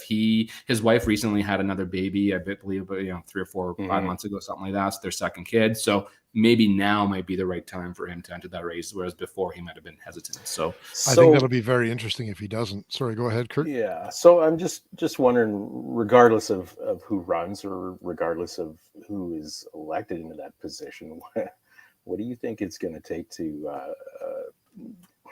sort of validate that party again with the public? Because they've lost a lot of ground. Yeah. Now the Conservative Party might need to send me a check after this. Sure. Say that again, Vanja. But just before you answer, Vanja, the Conservative Party is in a little bit between a rock and a hard place right now because they have spent so much political energy over the last couple of years moving to the left and trying to squash the typically social conservative issues of birth control and abortion rights, abortion rights, and LGBT rights and all of that sort of stuff. And if they go back towards that, they're losing all the political capital that they have gained with the more centrist voters. And some people are going to hate me for saying this, but I don't Okay. think there is political capital or any. I don't think there's room to move back to that spot. I don't think there is let's either. say on Not abortion, anymore. for example. Yeah. It would just. But you can't Leslyn go that Lewis way. will. That's where I'm a little bit afraid if she does get the nomination, because that is what the brush that they're going to paint the entire Conservative Party with. And then everything, the entire platform goes out the window because of that one thing that's not popular in the 905 Right. and in Quebec, let's call it, right? Because those are the two areas that are going to decide the election, whether we like it or not. Mhm. So that's where they're stuck in, like you said, between a rock and a hard place. And that's where I said, if I give any kind of advice here, and the Conservative Party might need to write me a check on campaign strategies for the next election. I don't know. I'm not that smart. But what they're going to have to do is it's going to be a fine balancing act between appeasing the base, the Conservative base that votes in the leadership race. And I'll call it a micro pivot, because what O'Toole did was a massive pivot Mhm. and it didn't pay off, right? So they have to pivot. And I think they need to present a gentler, younger version of the Conservative Party than Mr. O'Toole. Conversely, O'Toole is younger than Justin Trudeau, but he Mhm. doesn't look it, No. right? Yeah. So when people look at him, they see old white man conservative telling me what to do, telling me I can't go get an abortion if I need one for medical reasons or not, or because whatever, right? So, like, that you can't keep shifting to the left. You have to stay true to who you are. Mhm. The Conservative Party in Canada has always been classically a center-right party, right? You have to Yeah. kind of play the line between the center and the right, like on. Mhm. And I think, like, I don't know, personally myself, I'm a socially liberal person in a liberal classical sense, but I'm a very fiscally conservative person. So Yeah. that's where I think a lot of people land, somewhere in that range. Some people are more socially conservative and whatever, right? Then that's okay. But Yeah, I agree with you on that. it's a big tent party that should have room for everybody, and we should all be allowed to have debates. And I feel like in the Conservative Party in the last 10 years, since Stephen Harper kind of really was on his way out and left, is that it has no sense of itself. So I don't really know what the Conservative Party is right now. Yep. Yeah. Well, I've often Oscar's- thought that. Go ahead. Well, Oscar's saying pretty much that the new Conservative leader has to stop trying to out-liberal the Liberals. They need to bring the right back on. Yeah. That doesn't require social conservative ideas, and that's a thing. They're a conservative party. They need to have conservative values again. Okay, it might shift a little further right than a lot of people are willing to go, but that's those values that But I think traditionally espouse, right? I think when most people say right, we always think on That just that definition has linear changed, x-axis for between Yeah. left and right. It's And I modernized. think that I think most people just ignore that there's another axis politically to be going on. And I think that there is a tremendous amount of room for the Conservatives to start shifting not back towards the right, as in x-axis right, Yep. because that means social conservatism. Yeah. But I think that just instead, redefine the position. well, no, just Almost. start pushing the y-axis. Start pushing the fact that they're not an authoritarian government. They don't Yeah. believe in big government. And really that is Right. at its heart, that is the core of conservatism. Yep. They don't believe in authoritarianism. They don't believe in big government. They believe in small, efficient government that respects the civil liberties of its populace. Well, sorry, I shouldn't say that, because right-wing conservatism doesn't. They actually are authoritarian against gay people and people who want to get abortions. Yeah. Well, so drop that and just start pushing the fact that, hey guys, we believe in your civil rights. Forget the left, right. Start pushing the small government and belief in civil rights. And I think that you'll get start a lot focusing of on that again. Yeah, you'll get a lot of the people who consider themselves a little bit more left, but the reality is they're not really all that much left. They're just a little bit more libertarian than the authoritarian liberals are. Right. Exactly right. Now that's exactly kind of what my take on it too is as well. If you focus on, and this is, I hate to say that this is something that really attracted me to Maxime Bernier when he was running for the leadership of the Conservative Party before the whole hoopla with the PPC, but he was talking about personal responsibility and, civil rights and being able to do what you need to do. And you are most responsible for your own decisions, and you know how to make the best decisions for your life and for your family than the government does, right? So you're more in tune with what you need. So those are the kinds of things that I believe, and that's why he was really attracted to me. But right now, there's nobody in the Conservative Party really talking about that kind of stuff, right? So They're lost. That's right. They're lost. And they're lost. They have, like I said, they have no sense of themselves. So they're trying to be all things to all people, and it's impossible. Stay true to who you are, what you are, win or lose, right? At the end of the day, it's not about just winning elections. You have to stand for something.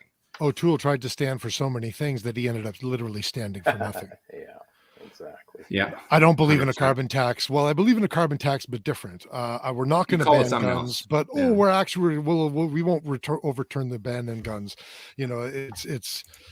He, unfortunately, exactly what you just said. I think he is probably the best example of getting lost in his own understanding of his own idea, where he is ideologically.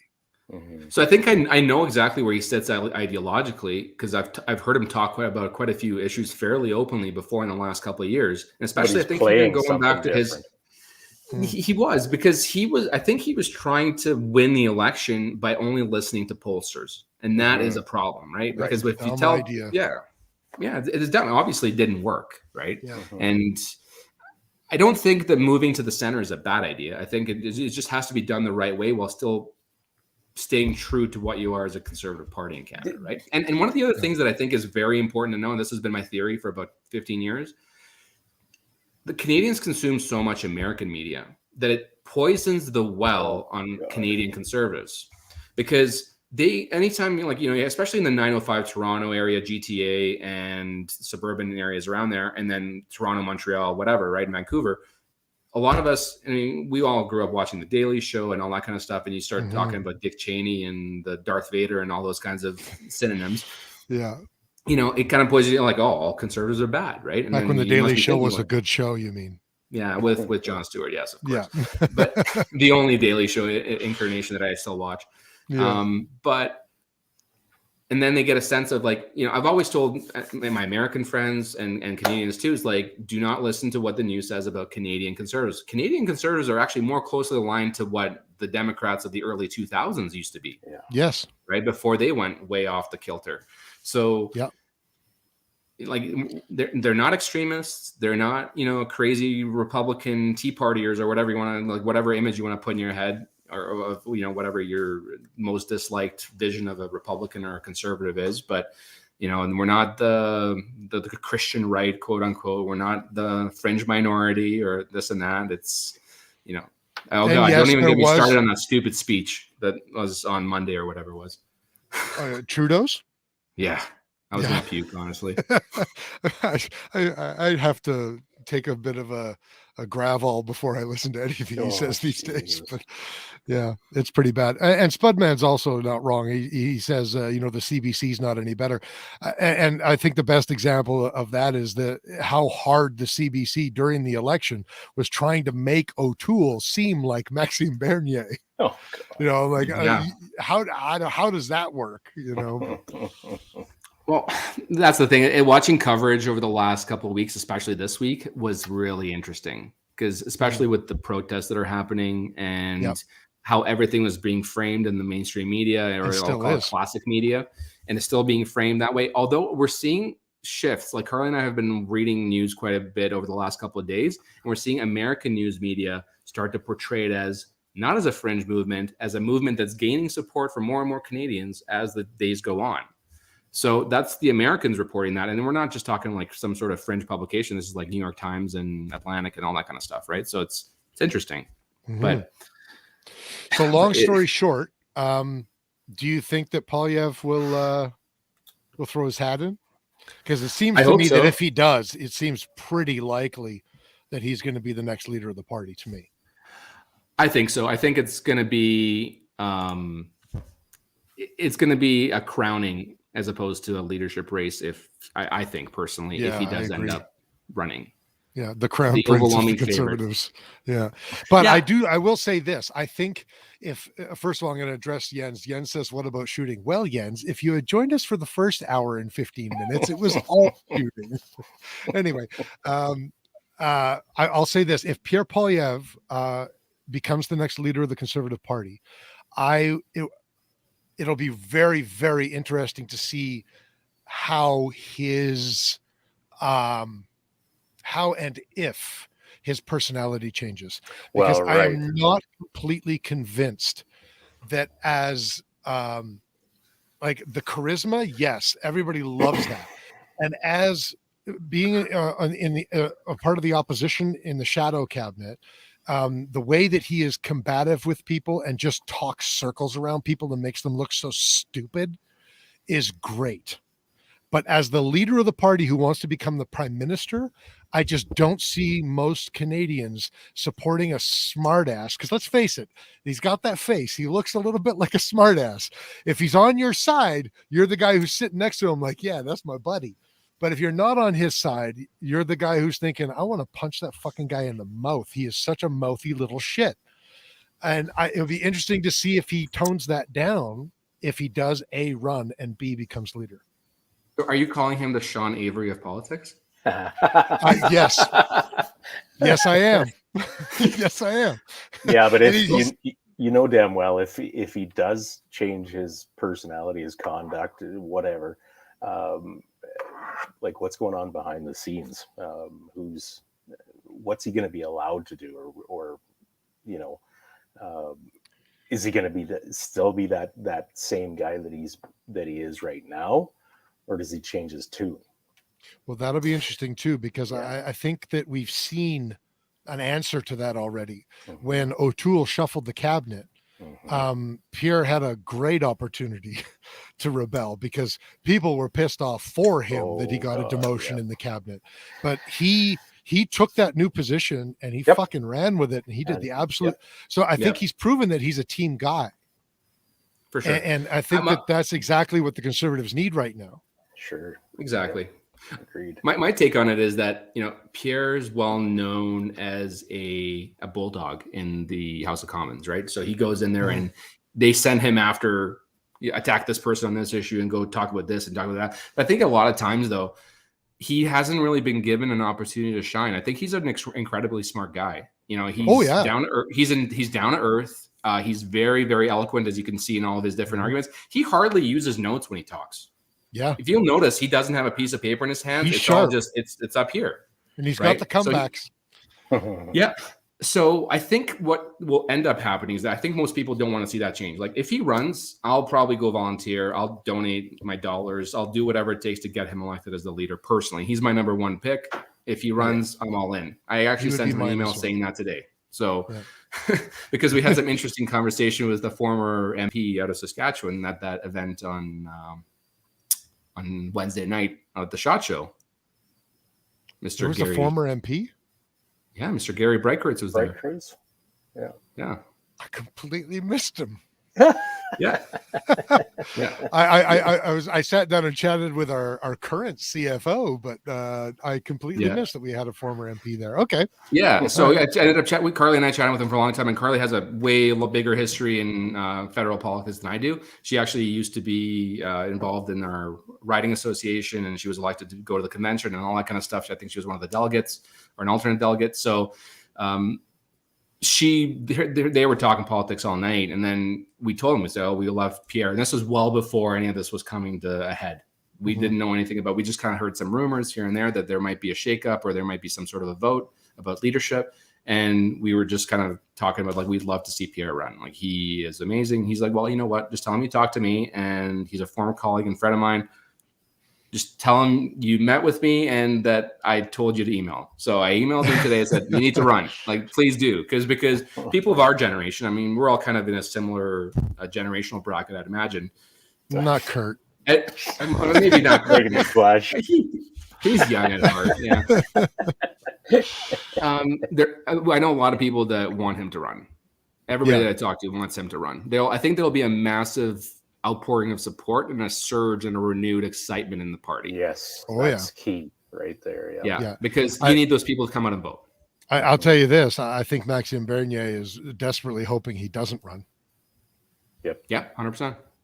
100%. Because I see the bit of a surge that the PPC had during the last election. Mm-hmm. I see that very much disappearing, and I think it needs to in order to put a conservative, or never mind that. I think it needs to get Trudeau out of power. Yeah, 100%. I worry that we're going to see a few more rotations of this same thing in the Conservative Party. Like I think they're going to trip over themselves for a little bit yet, make some mistakes, make some changes. I'm not sure it's an A to B type scenario here. Yeah, I worry about it. I don't know whether I'm right or not, but I don't think Trudeau's going to run in the next election personally.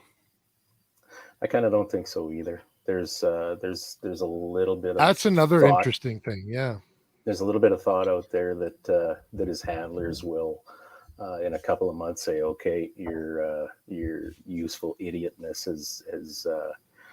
has expired. We're gonna yank you and some bullshit about family stuff or whatever and put somebody else in there. Yeah, I mean, he's had a run, right? And I think they're trying to groom Chrystia Freeland as the next successor, but I don't think that she has the charisma or the likability to win it for the Liberal Party. When has that mattered in the Liberal Party for the last how long?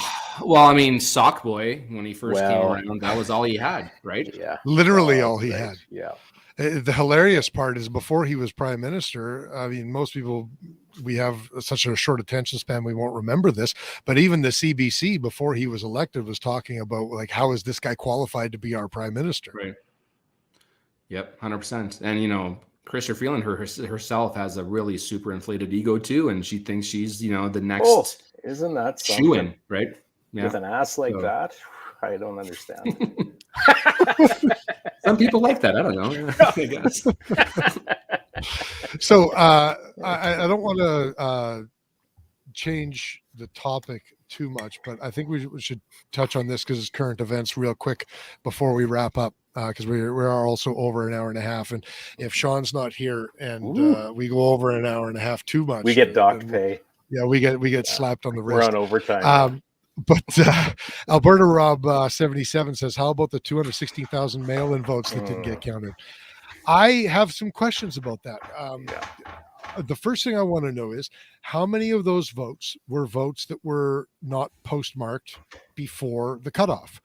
Because they shouldn't be counted in that number at all. Because just like I can't show up to my poll station at 10:30 at night and expect that I'm going to be able to vote. Yeah. If you don't postmark your ballot before and mail it before the cutoff, then it just doesn't count. Like, I'm sorry, buddy. Like, learn how to vote, learn how to be a citizen. And that I don't know if that's been answered yet.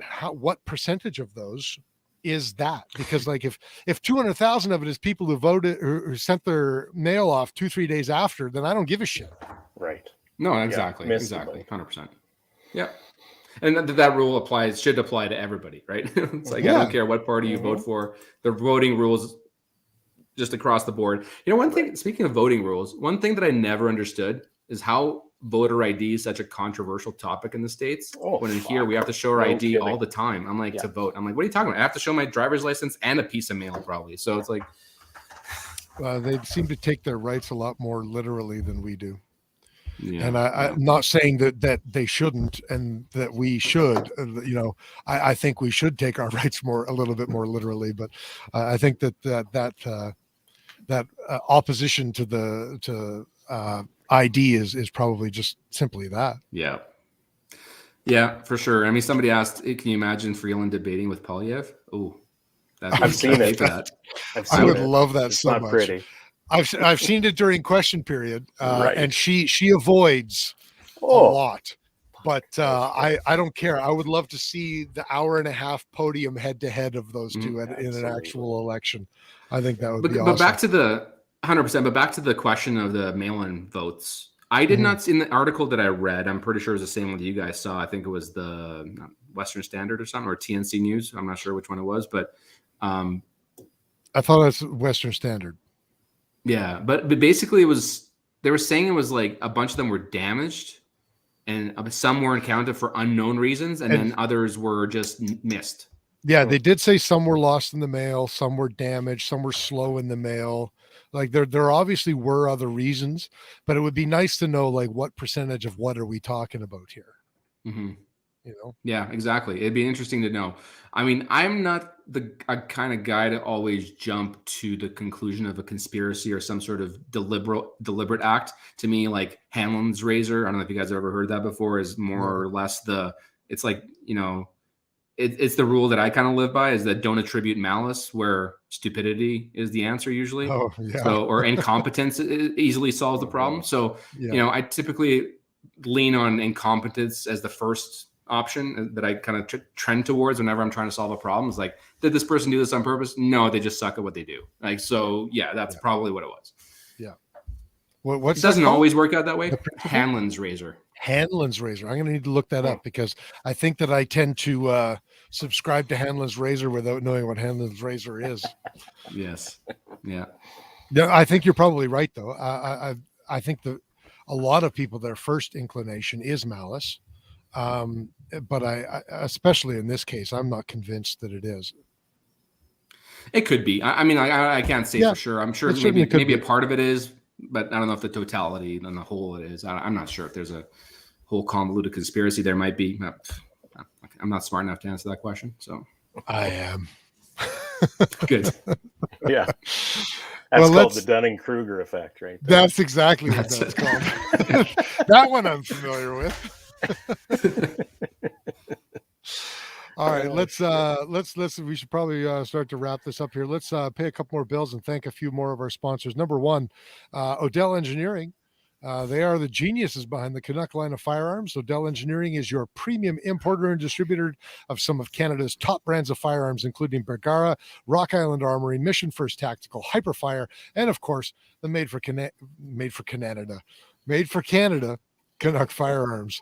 Find their products and a dealer carrying said products at www.odellengineeringltd.com, on Facebook at Odell Engineering Ltd, or walk into your local gun store and tell them Phil sent you. And I'll tell you what, Bergara's doing some cool things right now. Check them out. They had some pretty nifty stuff at the SHOT Show booth. Also, the best booth to be at after 3:30 p.m. Am I right, Vanya? You know it. Free beer. Free beer.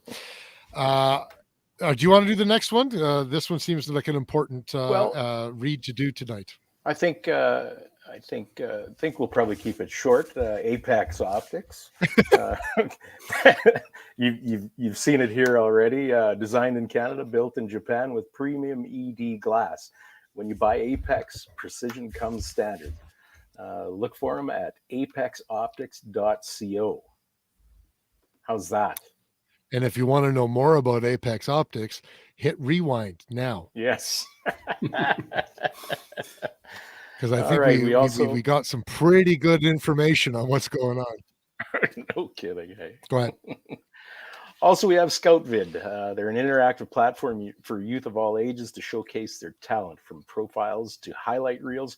We put you front and center in the hockey world, whether you're just getting into hockey or looking to make an impression on a junior club. ScoutVid gives you the tools to get noticed. Welcome to the show. Find them on Facebook, Instagram, and their website at scoutvid.com. And finally, Ribstone Gunsmithing. For all your gun plumber needs, including wood refinishing, repairs, and rust bluing to bring the old girl back to life. Contact Oscar at ribstonegunsmithing.ca. He's the Wizard of SAR, Alberta. Hey, I like saying that. You had the opportunity. You know what? It sounds like an ad out of the 50s, and I love saying it, but it's just so cheesy. Well, first of all, I'd like to say thanks, Vanya, for joining us. Thanks for talking with us and giving us your insights on politics and letting us know what's going on with Apex. I think I speak for most of the gun community right now when I say we are really excited to see what happens with Apex over the next couple of years. Absolutely. And we count ourselves lucky that you're a part of our show. So thank you very much. Well, thanks for having me, guys. I'm more than excited to be here and chat with you guys anytime you want. Awesome. As for the rest of you folks, please, before you log off, I know a bunch of you have already left, but before you log off, please consider giving us a like or a thumbs up on YouTube, or a heart, or a laughy face, or anything but the thumbs down, or the bad face. What is it? Sad face? Whatever. Don't do those ones. It helps feed the algorithm. It's hard enough to get word out about a show like ours because we get shadow banned and everything else and demonetized and yada, yada, yada. So please feel free to share us around with your friends and let them all know that we exist. You can check out the show at facebook.com/FFP podcast and leave a review for us. Let us know how we're doing, whether you recommend us or whether you don't. I recommend that you recommend us. Also, if you like the content, leave a like on our YouTube page and share so that you can spread the wealth, which is basically what I just said. We would like to especially give a shout out to all of the people behind the companies that help support us. We're talking about Shane and Steve. We're talking about Miles, Carrie, Cappy, Duncan and Rob, Phil, Doug and Niza. We're talking about Warren. We're talking, of course, about Vanja and Carly with Apex Optics. We're talking about Oscar. Big thanks to all of the people that help support our show. That includes you guys, the listeners. We wouldn't be able to do any of this without you guys. So we appreciate everybody tuning in every single week. And this is awesome. And Oscar apparently wants to write his own ad. Who writes this stuff? It's got a nice 50s feel, doesn't it, Oscar? And one more Anyways, thing, folks, don't yes. forget about EM Precision's special offer at 10% off if you buy that Curtis Custom Action 6.5 Creedmoor rifle through the show. Just tell them that you saw it on First Focal Plane podcast. And EMP still has quite a few of those Howa minis for sale. Hit them up. Which are awesome tits. They're great. They're little really cool shotgun, little man. guns. Yeah, Yeah. you betcha. I So can I'm also just gonna- confirm that. You can also confirm that. I'm just going to give a quick suggestion to everybody. I'm going to suggest the following. Number one, you get yourself a brand new 6.5 Creedmoor and you tell them First Focal Plane sent you. Number two, you go on apexoptics.co and you pre-order. Are there any pre-orders left? Yeah, we still have a bunch of pre-orders left. Yep. Okay, so you go on apexoptics.co and you put yourself in a pre-order for one of the rival scopes that will be arriving hopefully soon, and you have yourself one of the best shooting 6.5 Creedmoors out there. Amen. That's my recommendation. Right Hallelujah. there. And then for your truck, get a Howa Mini. Absolutely. What I truck think- couldn't use a Howa Mini? What truck couldn't use a Howa Mini? I think that's going to do it for episode 77. Once again, You bet. Vanja, thank you for joining us. And listeners, thank you for joining us. And do you have the outro spooled up? Because I don't. Yes, sir. You're the man, cool guy. Let's hit it. All right.